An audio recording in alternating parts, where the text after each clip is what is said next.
Oliver.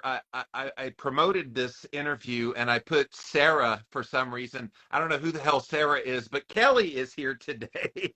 And she is Happy Couple Life SD. So we just saw the other half of the couple. And I got to tell you, Kelly, she's a holistic health coach. I got to tell you, well, the thing that was really cool watching your channel on Instagram is you guys are hilarious. You guys do some of the weirdest reels. I'm looking at some of the ones that you've done where you just do weird stuff. And Yep. it's just funny. And I just think that creativity is lost in today's age, having fun in life. And I think that's what attracted me to watching you. And then I found out you had so many years of chronic illness and you've Yes. overcome it. You've got a lot of mad knowledge on this subject. I'm like, girl, got to get you on the podcast. And then what did you do? I've never done a podcast before. I don't know how to do this. I'm like, come on, I promise you will have a great time on my show. So I welcome. absolutely will. And the best part of making, videos with Vince is that I'll just say something like, hey, I need you to dress up like Jafar. And then Yeah. he just goes downstairs and comes back, mustache and all, and he just has the costume because that's how our house works. We're ready. Oh, yes. Mm-hmm. Yeah, you do all these funny things, and the fact you've got a husband willing to do that. I need a life partner willing to do crazy stuff with me. Yes. Yeah. And you're The always shower doing these singer. things. Yes. Well, it Yes. started because I had never done Instagram. I had a lot of valuable information. I wanted to get to people about their health because now I'm healthy enough to share it. And so people said, well, you have to have a thing on Instagram. So I was like, Yeah. what does that mean? And they said, well, this one chick gets a Diet Coke every day. And this other chick, she goes to Chick-fil-A or they go to Starbucks. Oh, that's my bestie, Jackie. She's also completely healed from her fibromyalgia and her chronic fatigue. So I was like, well, I'm a retired singer and I love to be funny. I need to combine that because I am better than my consumer power, Jimmy. I'm not just going to go buy stuff every day and like hold it up. So I was like, well, where do people sing for fun? They sing in the shower. And so the shower singer was born. There you go. And yeah, the rest is history. And people now give me shower caps all the time. Yeah. And it's an easy gift. Hey, you need to start like an apparel line, and the shower cap is the star apparel with your SD Couple Life SD, it's a Happy Couple Life SD logo on it. See, entrepreneurialism's kicking in for you. There you go. There you go. And we got our gut health in check, so we are extremely happy with each other and internally. Well, and I love that you have fun with it because it's not a fun thing going through chronic health problems. And you've had quite a bit. Let's back up because in your bio, you talk about 23 years of dealing with chronic disease and how it ended. I want to first talk about what was it you dealt with and then how did it end? So start with the what. Sure. I was diagnosed with fibromyalgia, which is a tough diagnosis because I have a degenerative form of fibromyalgia, which has no current diagnosis. So degenerative means that it starts to eat your muscles away. So I lost 56 pounds of muscle and became just a skeleton. I was hospitalized for weeks at a time. So it was acting much more like different aggressive musculoskeletal diseases. Yeah, and that's fibromyalgia, because a lot of times fibromyalgia is thrown out there as a throwaway because doctors don't know what it is. Oh, you got fibromyalgia. And it's not that at all. You actually had a legitimate, not just fibromyalgia, but like of the worst kind. Yes, and please know that fibromyalgia is extremely legitimate. It's a horrible disease that people don't understand, and lying there in bed being misunderstood and being labeled things by doctors and not getting true help is those are the people that I want to reach terribly. That's my community. It's definitely my plan to try to find as many Kellys out there as I can, because I could have used me 23 years ago. So I was, I was living life. I had an academic scholarship to college. I was singing all over the place in London and Australia. And then all of a sudden this horrific pain came on. And if I was going to go to my college graduation, I would have had to go in a wheelchair. I couldn't brush my hair. I couldn't drive a car. The pain was horrific. All they could do was tell me that you have fibromyalgia. It's really just in your head. And you might be crazy, and you won't get any better. You're never going to have kids. You'll never work again. And all we can do is control your pain. Wow. And how inspiring from the medical community. Like, that's not uncommon. I have heard that over and over again on my show over the years, Kelly, where patients go to the doctor and it's just like doom and gloom. That's your life. Deal with it. And yeah. people were like, screw that. I got life to live. And good for you pushing back on that. But keep going.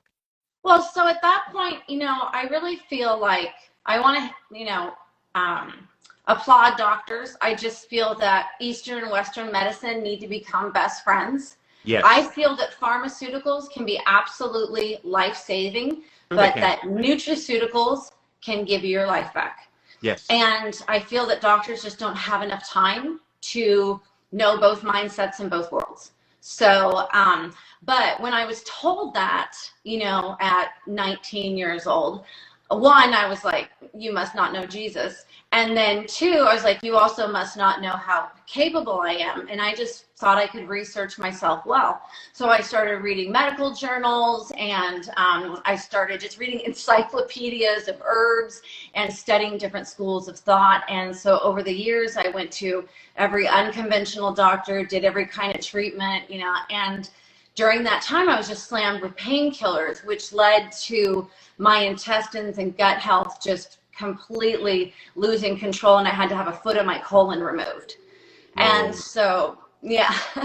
So, and they didn't know as much then about, the gut-brain axis, that your gut was your second brain. And so here's someone who was performing all over the world, just being a fool, having so much fun, and then now I have anxiety disorder. And right after my foot of my colon was removed. Do they know how this all started? Was it something you did, something you ate, some environmental factor, some genetic factor? What was the causal factor? My Chinese medicine would say it was probably started by a surgery that I had when I was 8. The way my hip bone was connected to my femur bone, not a song, was at a 90-degree angle. And so they had to sever both my femur bones in half. So if you know Chinese medicine, that's cutting across all the meridians on both sides of the body. And that was such a traumatic experience for my body that it probably triggered neurologically all kinds of things to go just haywire. Then I had to have 2 metal plates and 6 screws above each knee, and I had to be in a body cast. I had to learn to walk again at 8. So, so that was a good amount of trauma for my body, and have some other, things that were pretty traumatic in childhood. And yeah, I think the Lord just wanted me to be able to empathize with a lot of people, and so he just kept throwing things at me. So. Well, the old adage, he won't give you more than you can handle, but he tests the limits of that sometimes with some of us. So. Yes, and truly those of us that suffer the most become the best comforters. So I feel like I'm able to comfort people quite well. I feel I'm so empathetic for humans now because of my own trauma that I went through with it. So you're right, and you had lots of it. It sounds like, between the physical and whatever this other thing was. So good for you. Keep going. Yeah. So after a couple of years in bed, I finally found a doctor and a solution that could work with pathways in the brain and cutting off the neurotransmitters that were receiving the messages of pain, and was able to take some medication that regulated my pain enough but had pretty nasty side effects.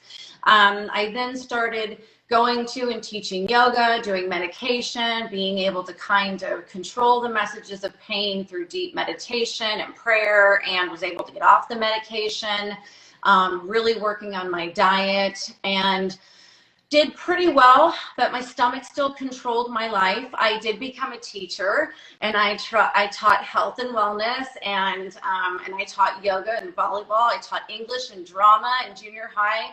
I had a blast, but in 2017, I had a really hard time with breathing issues. I have a blood clotting disease called latent factor 5. And at the end of my career, I was getting EKGs twice a week. And I think the stress of the job, because I was very much Counselor Kelly, on campus, I took it on a lot and couldn't compartmentalize the pain of my students. It was just making me sad. Yeah. My doctor was like, well, do you want to live longer for your own kids? That, yes, I did have, thank you very much. Or do you want to teach these children and, live less years? So he removed me from the classroom, and from 2017 to 2021, I really was just white knuckling it a lot, just in pain, just constantly. I would measure my waist in the morning around my belly button, and a lot of times by the end of the day, there was an 11-inch difference. 11 Whoa. Inches, like 6 months pregnant, and hard and so painful. I was always in my Nacho Libre stretchy pants, So and that wasn't just bloating. What was it? Just bloating, or is it something else going on? Bloating, inflammation. I had to get my food tested, like bioenergy feedback food testing, every 3 months. It would change all the time. I had multiple food sensitivities. It was just, I would get like welts underneath my eyes from food sensitivities, rashes all over my face. I was in chronic pain. I couldn't take painkillers because then they would make me constipated. My stomach couldn't handle that. It was just a lot. And I couldn't live a normal life. My kids couldn't count on me to go to softball games and water polo games. So then, I had someone from an old church say, hey, Kelly, have you ever heard of Dr. Kimberly?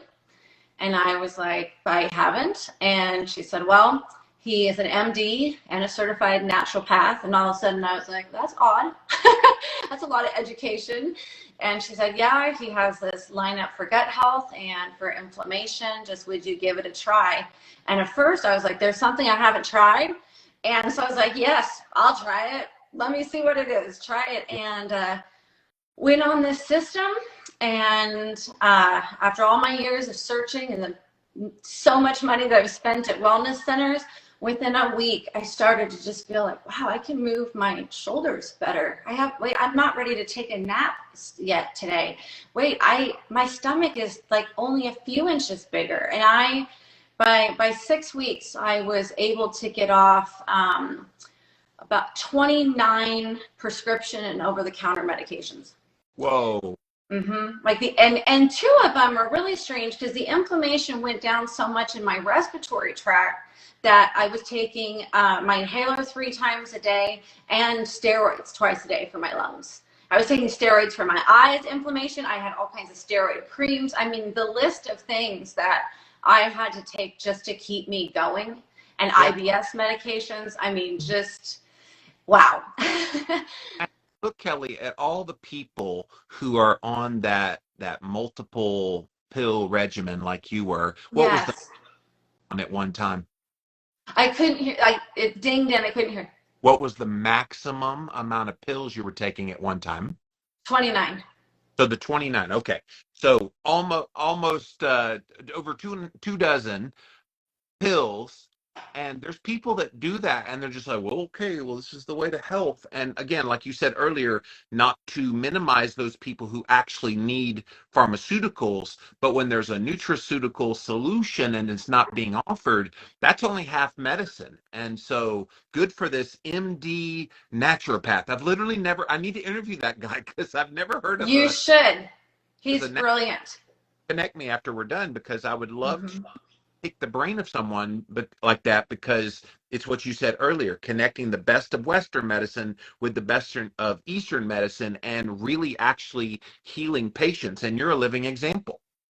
Well, and he was an internist for 30 years, but then Dr. Kimberly was he was the senior editor of WebMD for 16 years. Wow. And he spent so much time watching people just input their symptoms for themselves, their children, their elderly parents, and just saw such a trend that we're all seeing of these huge increases in mental health, in autoimmune disorders, in autism and ADHD in kids, in early onset Alzheimer's and dementia. And he blamed so much of it on our tainted food supply. We are not going to have the food supply that our grandparents once did. It's not coming back. We have tainted our soils. We have depleted them of vitamins and nutrients. And this so-called food that we're consuming is causing chronic inflammation in all of us. There are many other factors, but that is a huge source. It's amazing to me, between the refined sugars, the refined grains, the refined oils that are man-made. You have to like put them through bleachers and deodorizers, talking about canola oil and soybean oil, nasty seed oils. Like, how did that end up in the food supply? Because historically speaking, those are brand new foods, and I hate to give them the designation of food. I like to refer to them as food-like disease agents, because that's what they are. Exactly. So his philosophy was that he can't fix the food supply, but he can help heal the gut, protect the brain with nootropics, and bring down chronic inflammation. Yes. And so he came up with a system that's a 3-part system that's a really beefed up, it's a multivitamin, but it's more like a multi-nutrient. Everything's sourced here in the U.S., tested for pesticides, fungicides, everything. And then a soil-sourced, a spore probiotic, which, if you know your probiotics, spore probiotics are hardy. They survive high temperatures, low temperature. It's very high acidity levels because we're so acidic. And a daily anti-inflammatory, which is not a bottle of turmeric.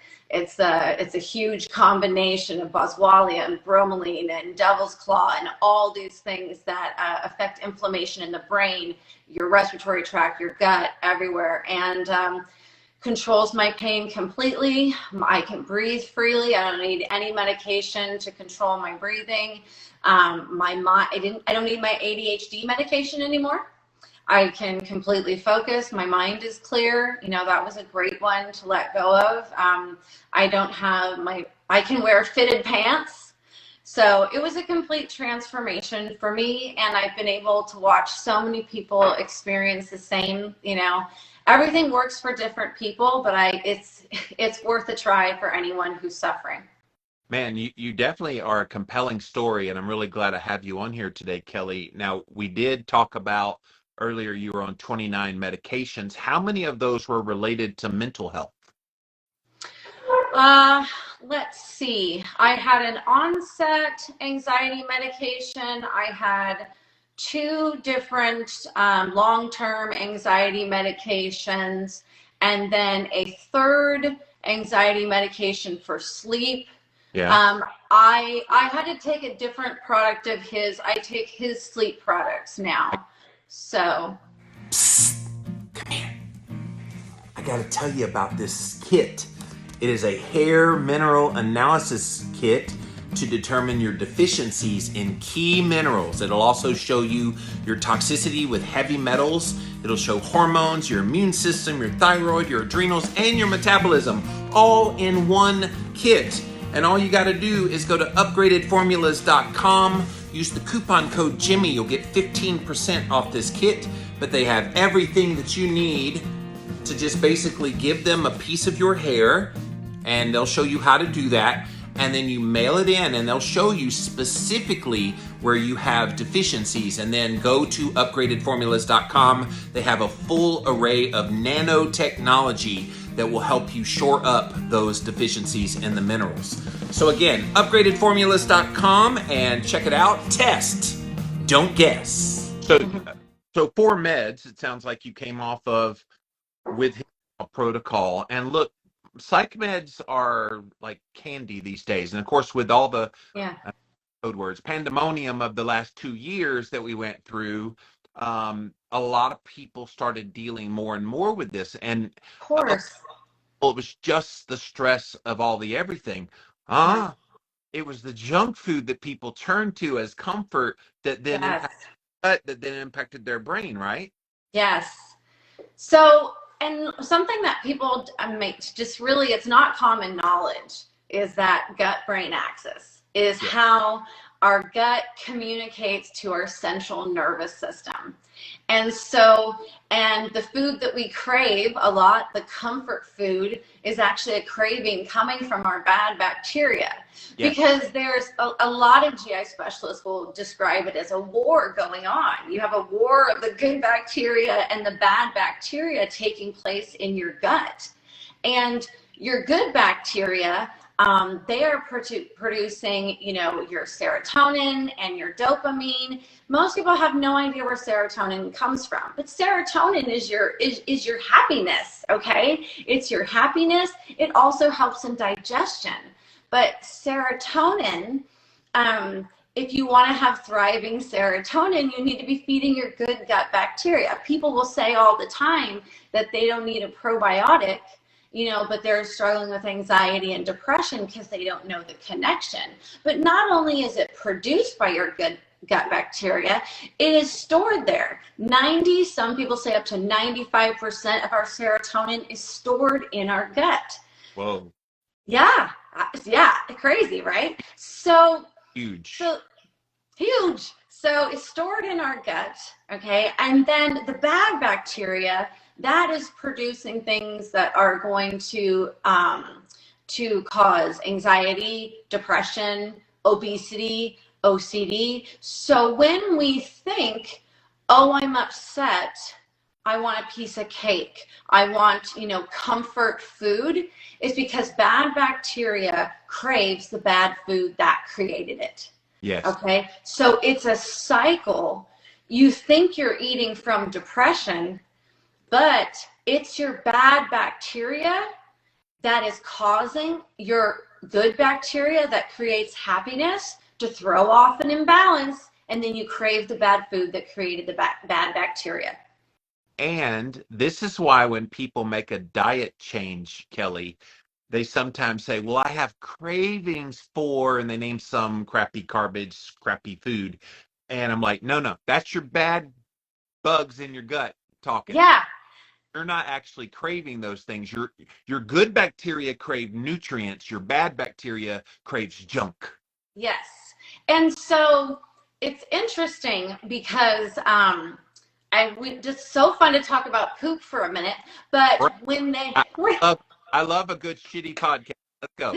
So, but when they have done, they first figured this out when they did the surgery on someone who had really bad C. diff, and they were trying to cure him. So they did a fecal transplant of someone with really healthy bacteria, put him in, and that actually cured his C. diff. But not only did it cure his C. diff because he put in the good bacteria, but when he started to get better, the good bacteria that was in there, it changed the patient's mood. Yes. He became a happier person. And so when they've done fecal transplants, and if the person is is a joyful and energetic person and whatever, those emotions transfer with the bacteria. So that saying of, we are what we eat, it's really more like we are what our microbes eat, what we're eating. We become like those characteristics of the happy person with high levels of serotonin, or we become the depressed person with poor bacteria that's eating apart our microbiome. Karen has a great comment that explains a lot of the reasons. Like once you start on junk food, you can't stop because those bad bacteria will be like, all right, if you gave me a little, I want a lot, and then a lot more and a lot more. And you literally can't stop until you break the cycle. Yeah. And I think that I've had a lot of people that I work with, because when people come to my site to come to me, I don't just say, take this. Like I sit with them, I give them all my time and talk to them, but doctors don't do that. You have 7 minutes, you come in, they see you're overweight, they blame everything on you being overweight. They don't talk to you about how your gut health is interfering, how your sleep is interfering with that, because that's another connection. Is that if your gut biome is off, your gut sends the hormones in your gut, sends you the proper signals for sleep. And then Yes. if your sleep is off, then that doesn't trigger the proper function of your own anti-inflammatory system. So then there goes increasing pain, and you have other issues with lack of sleep. There goes your idea about losing weight. So when people come to me about weight loss, I'm going to talk to you about sleep and stress and gut health. You're Yeah. not going to hear the words diet and exercise from me until we have talked about those things. Because a lot of times it's just not the person's fault that they're overweight. They don't understand what's going on. And I would even throw in there unresolved trauma. Like when I started coming Absolutely. of that, when I started coming to terms with a lot of that myself, it was game changer for me. And ironically, working on some of that stuff actually helped improve my anxiety and depression and other kind of things I was dealing with mentally. So I think even, working on some of the trauma actually probably produced healing in my gut in the process of all these years of holding on to everything. It had to have an impact on the gut. Absolutely. It's so common for people to have a trauma, put on weight like a defense mechanism, hold on to it and not be willing to identify that, and then not be willing to release it. Or I just saw a friend of mine say that I have given back 75 pounds, Yes. and yeah, and that's what it feels like. I've given it back. I've released it. And don't you come back no more, no more, no more. Exactly. Exactly. And it's also becoming more known that vitamin D plays a role in that as well. And Yes. people don't make the connection, but our gut is actually an evolving seasonal organ. People talk about eating seasonally. We want to have a diverse gut biome, then we want to eat a lot of diversity in our foods. But what happened when we were hunter-gatherers is that only certain foods were available, right, during certain seasons. So how does our gut know what season it is? Okay, how does it know? Well, it knows because we were outside and our vitamin D levels. All right, but right now, as a culture, we have exceptionally low vitamin D levels. And part of it, you'll say like, oh, well, it's because we're indoors and we're doing this, we're not outside as much. That is true.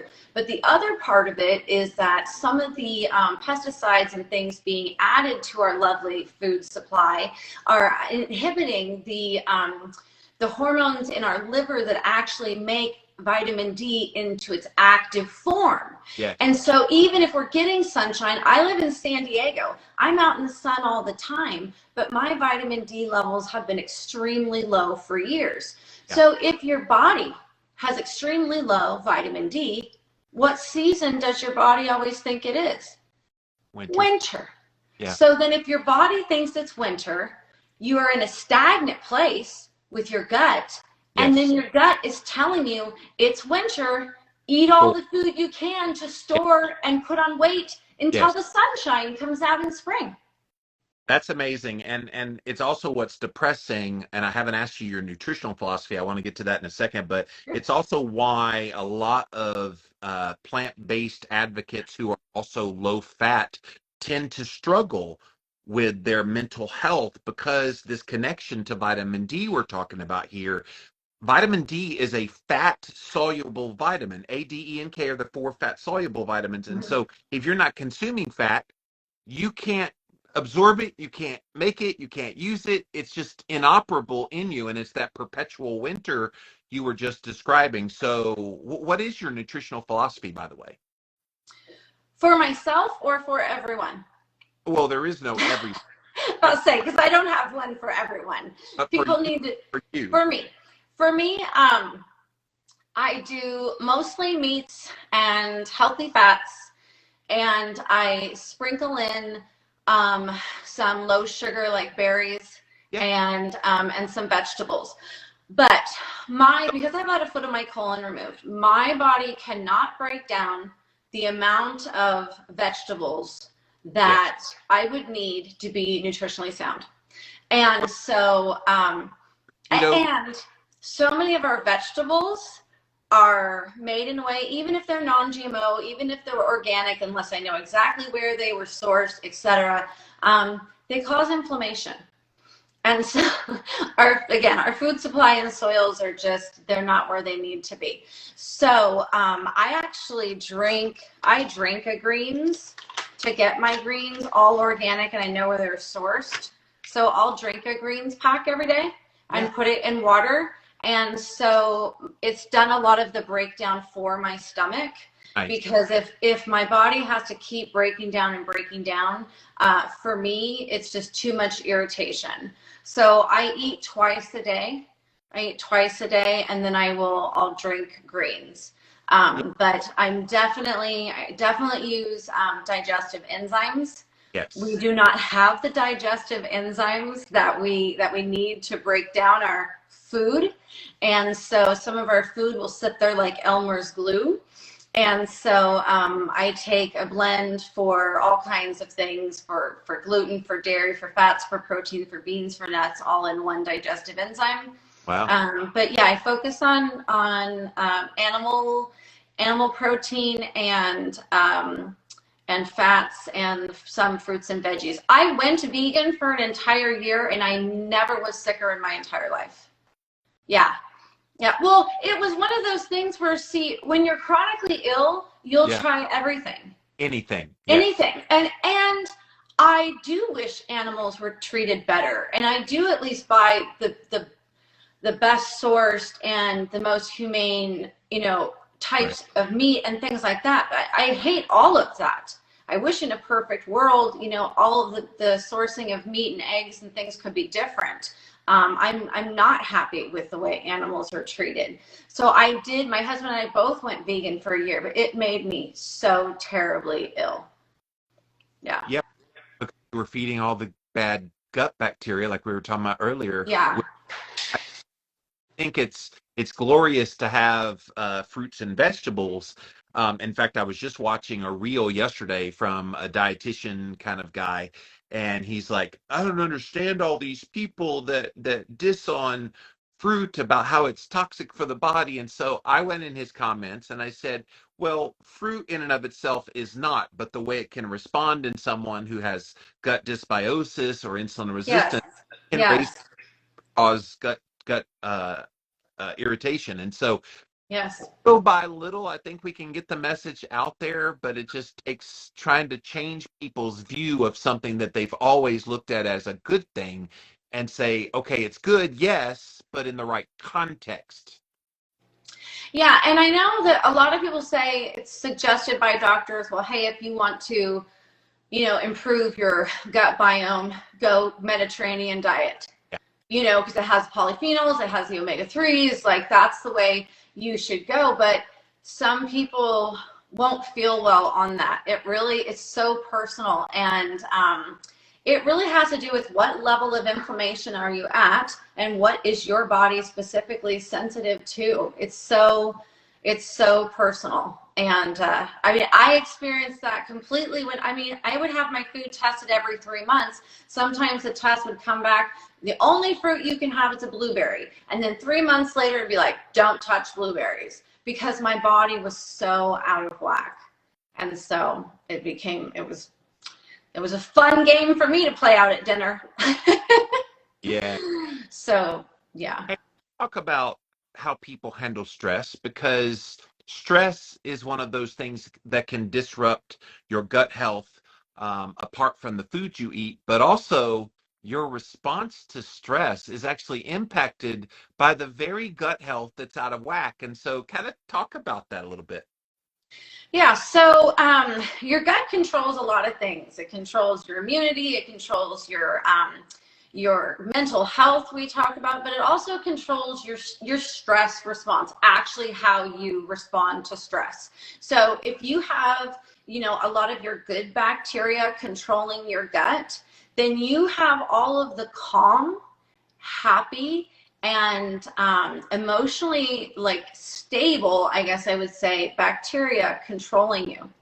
If you have a lot of the bad bacteria controlling you, you are agitated, on a low level, OCD on a higher level, anxious, intolerant, depressed. And so people who have a ton of bacteria that's built up and then that's bad, as it transfers up and signals like through the vagus nerve to your brain, if you have that built up in your system, you don't have a calm response to things. You have a very short fuse. You're already so agitated. It's like, you know, butterflies in your stomach is what they would say for nervous, but it's more like, you know, nails on the chalkboard in your stomach. You know, it's like everything is irritating you. And so your stress response to things, you don't have all the things that help us adapt. Our calming hormones are not functioning properly. And so we tend to go from 0 to 60 because we don't have the natural things working for us in our gut to calm us down. So stress response, as well as mental health day to day, is controlled in your gut. And let's not forget immunity. Have you experienced the dreaded keto flu? Did you know that most of these symptoms are actually due to your body dumping excess electrolytes? This is where Element comes in. Element is a tasty electrolyte drink mix with everything you need and nothing you don't. That means lots of salt with no sugar. Element is formulated to help anyone with their electrolyte needs and is perfectly suited to folks following a keto, low-carb, or paleo diet. Element contains a science-backed electrolyte ratio, 1,000 milligrams of sodium, 200 milligrams potassium, and 60 milligrams of magnesium, with none of the junk, no sugar, no coloring, no artificial ingredients, no gluten, no fillers, no BS.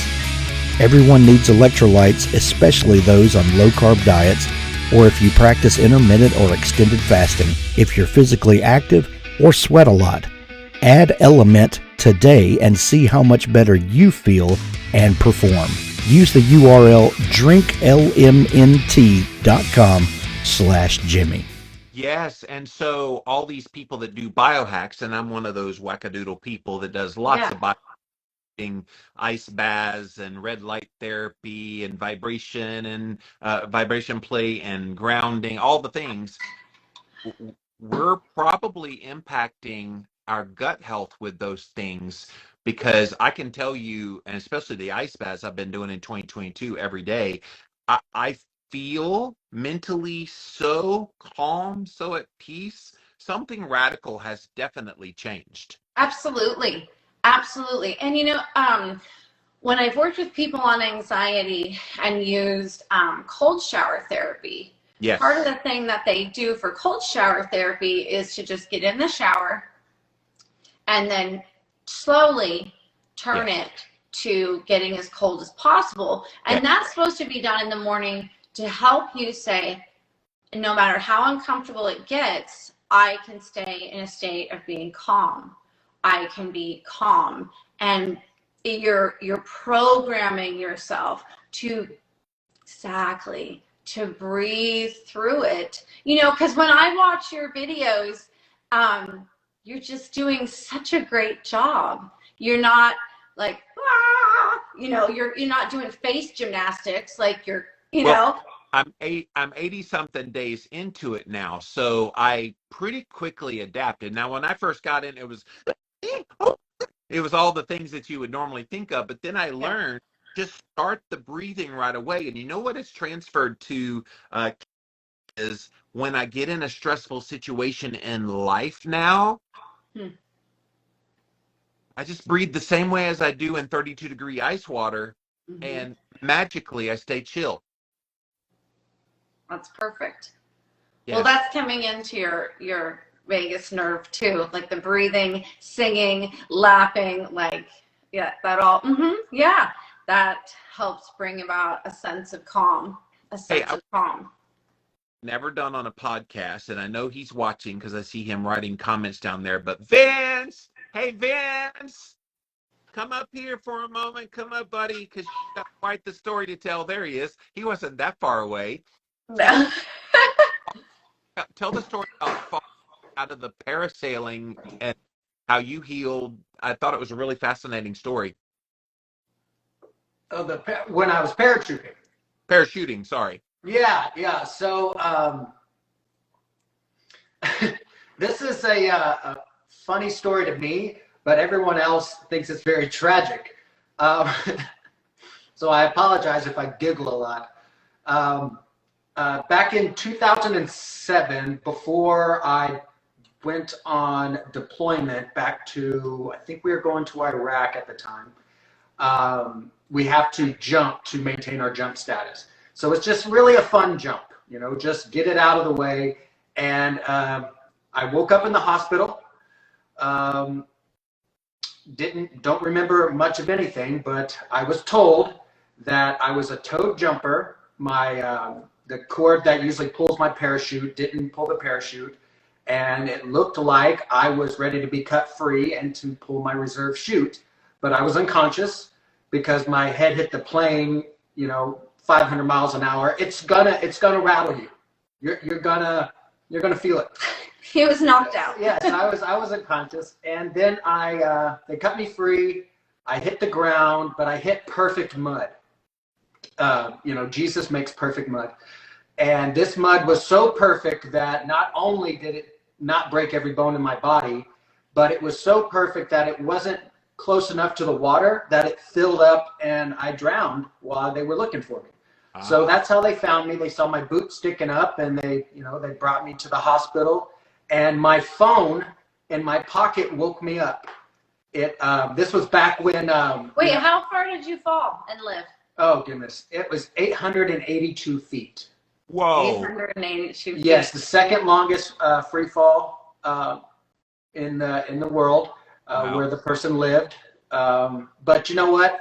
I don't want anyone to think like, he's, Guinness Book of World Record holder. I'm just like everyone else. I put one. Second.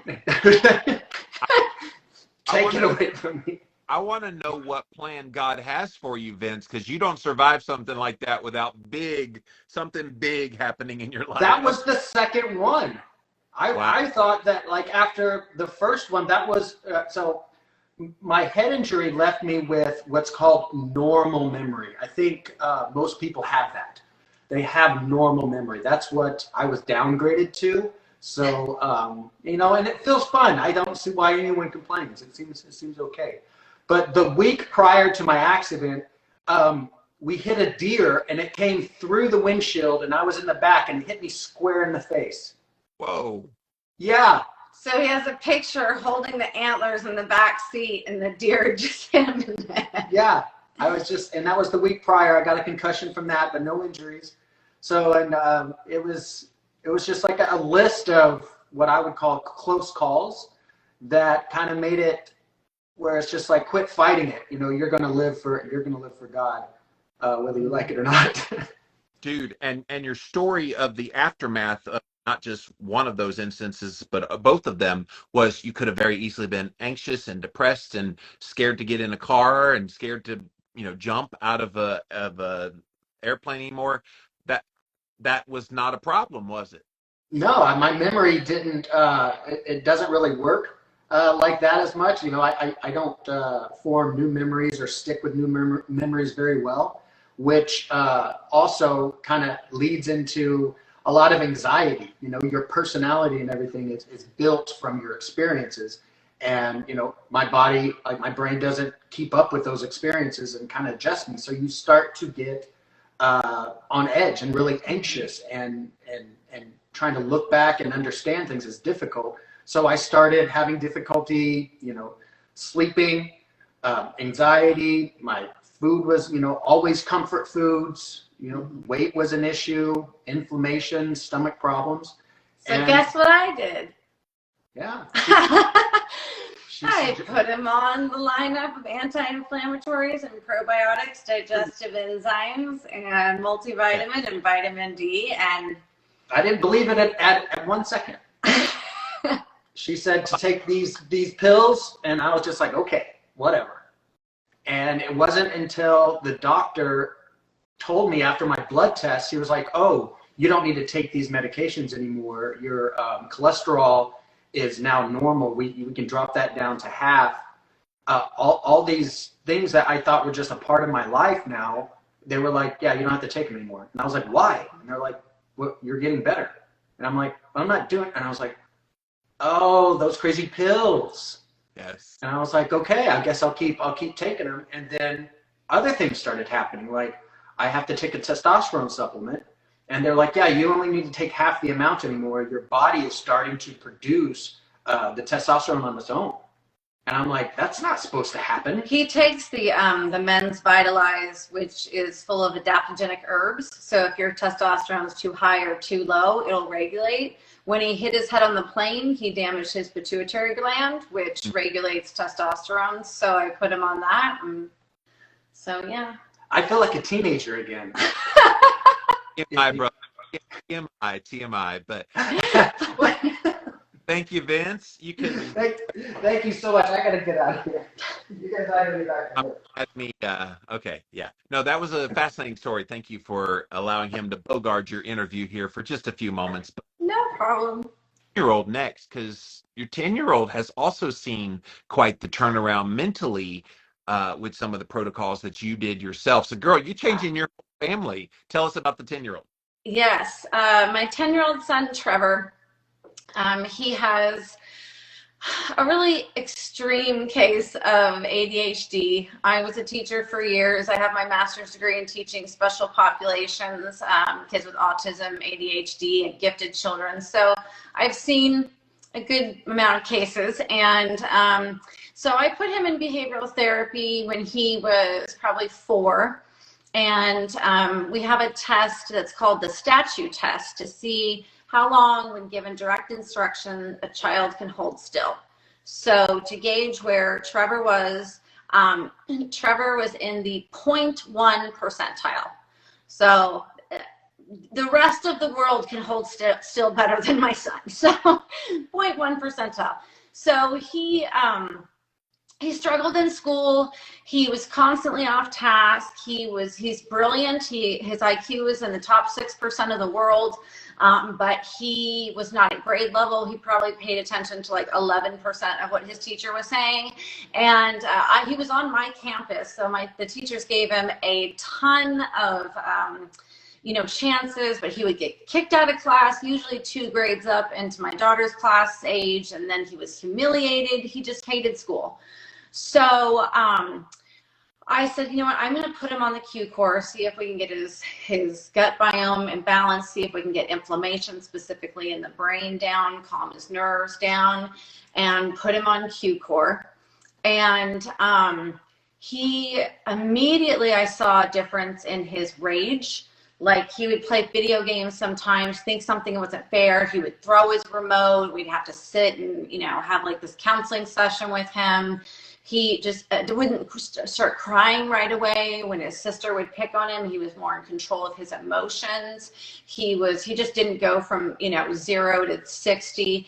But the biggest change was at school, because he was able to focus and learn. He started asking questions, had a whole week where he didn't get in trouble, and started to enjoy school. And so he came home to me and he said, I can't say this without tearing up, but he said, you know what, Mom? I think I am a good boy. And he always was a good boy. He just had struggles, chemically, in his gut, in his inflammation. Yeah. And, but he's got a lot of things worked out now. Now he has A's in behavior. He has A's in effort. He loves school. He can't wait to get to school this year. We've already had 2 just lovely notes home, handwritten notes from his teacher. I don't work at that school anymore. I haven't worked there since 2017. But he finally likes himself. Yes. He's proud of himself. Because when you're a child with ADHD, your day sounds kind of like this. Trevor, stop. Trevor, put that down. Trevor, sit down. Don't bother your neighbor. Trevor, what are you doing? Trevor, are you watching this? Trevor, are you paying attention? Trevor, pick up your pencil. Trevor, scoot forward. Trevor, put that down. That's what your day sounds like. Yes. all day long. And adults are trying to correct. We need to correct, but there's just so much going on. It's just really, it's really difficult. And so, you know, again, not everything works for the same person, but the system gets down so much inflammation that I think it gives the brain a chance. And there are some nootropics in there for focus. Yeah. And for autistic kids too, getting the brain inflammation down. That's a common thing with nonverbal kids, is there's so much inflammation in their brain scans. And so there's a lot of hope in this, you know, in looking at root cause medicine in nutraceuticals. And I always say, like, it's worth a try. I hate what we do with kids in America, putting them so quickly on Ritalin and Paxil and all these drugs that are just super powerful drugs when they don't have a deficiency in those medications. Now, maybe on a temporary, kind of in the immediacy, help them, but in the meantime, let's try to heal the thing that's causing it to begin with. So good for you being a proactive parent, you yourself experiencing the change you invent, and so now the little munchkin gets to experience the benefits of a smart mama. Yeah, absolutely. And it's wonderful when other parents are interested and reach out and want to give it a try and see how it will go, you know. Well, before I let you go, I can't help but see that you call yourself Happy Couple Life SD. So what is the grand secret to being a happy couple?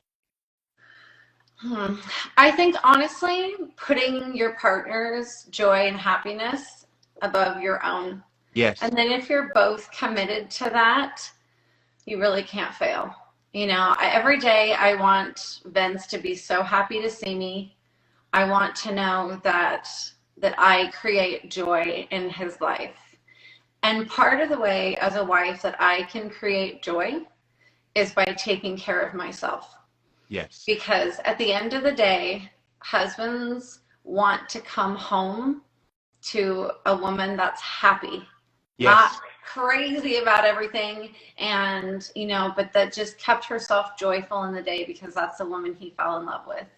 And I think a true supermodel is someone who loves herself and someone who is honest, creates a home that's filled with love and acceptance, and loves others, is other-centered, and respects her husband, and just treats him better than herself. And then he does the same for me because he can't wait to do kind things for me.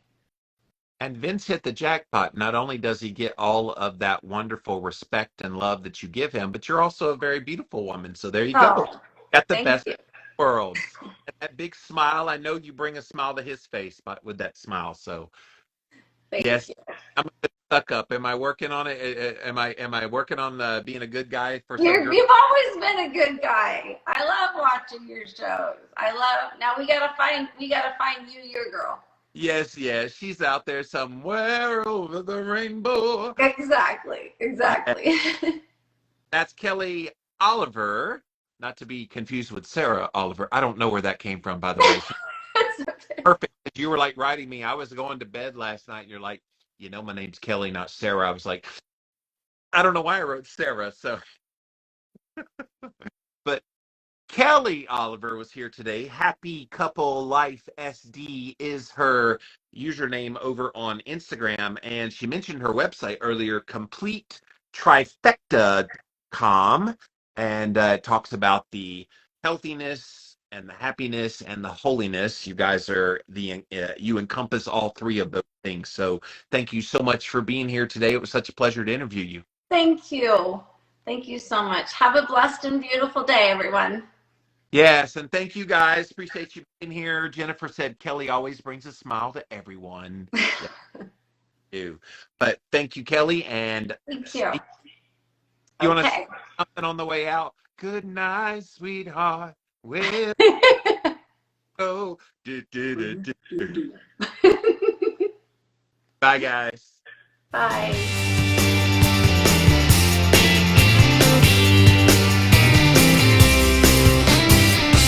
3 years since the release of my last book, but now I have written a brand new book called One Step Deeper Journal, The Foundations, featuring my co-host of my One Step Deeper podcast, Brittany Lee Davis. And this, you guys, is going to be an incredible book for those of you who struggle with mindset, struggle with why you believe things the way you do, if you've gone through any kind of trauma in your life. We got you. It's a 40-day journal. We're going to take you through all of the different topics. Brittany and I actually give you a lot of our own personal story. There will be lots of places to do journal entries where we prod you. This is one of the proudest books I've ever written, and it's available at onestepdeeperjournal.com. Within the next few days, we're expecting it to be available on Amazon. So go check it out. One Step Deeper Journal, The Foundations.